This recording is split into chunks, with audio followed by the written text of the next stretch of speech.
മദ്യപാനം എങ്ങനെ തലവേദനയുണ്ടാക്കുന്നു എന്നതിനെക്കുറിച്ചാണ്. പലരിലും ചെറിയ അളവിലുള്ള ആൽക്കഹോൾ പോലും മൈഗ്രെയിൻ പ്രേരക ഘടകങ്ങളാകാറുണ്ട്.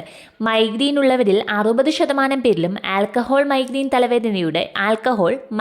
തലവേദനയുടെ പ്രേരക ഘടകമാകാറുണ്ട്. ആൽക്കഹോൾ മൂത്രത്തിൻ്റെ ഉൽപ്പാദനം കൂട്ടും.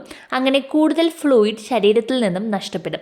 ഇത് നിർജ്ജലീകരണത്തിന് കാരണമാവുകയും അതുവഴി തലവേദന കൂടുകയും ചെയ്യും. ഹാങ് ഓവർ തലവേദന മദ്യപിച്ചതിന് ശേഷം പിറ്റേന്ന് രാവിലെ അനുഭവപ്പെടുന്നതാണ്. ആൽക്കഹോൾ ഉപയോഗം ട്രൈജെമിനൽ നാഡീസംബന്ധമായ ഇൻഫ്ലമേഷൻ ഉണ്ടാക്കുകയും അത് തലവേദനയാക്കുകയും ചെയ്യുന്നുവെന്ന് ചില പഠനങ്ങൾ പറയുന്നു.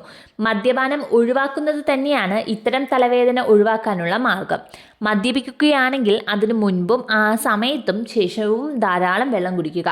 മദ്യപിക്കുന്നതിന് മുൻപും മദ്യപിക്കുമ്പോഴും ഭക്ഷണം കഴിക്കുക. ആൽക്കഹോൾ ആഗിരണം മന്ദഗതിയിലാക്കാനും നിർജ്ജലീകരണം ഒഴിവാക്കാനും ഇത് സഹായിക്കും.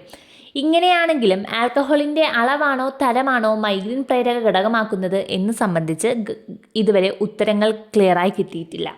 ചിലരിൽ ആൽക്കഹോളിൻ്റെ അളവ് മൈഗ്രെയിൻ സാധ്യത വർദ്ധിപ്പിക്കുമ്പോൾ മറ്റു ചിലരിൽ മദ്യത്തിൻ്റെ തരം ഈ സാധ്യത വർദ്ധിപ്പിക്കുന്നു എന്നാണ് കണക്കാക്കപ്പെടുന്നത്.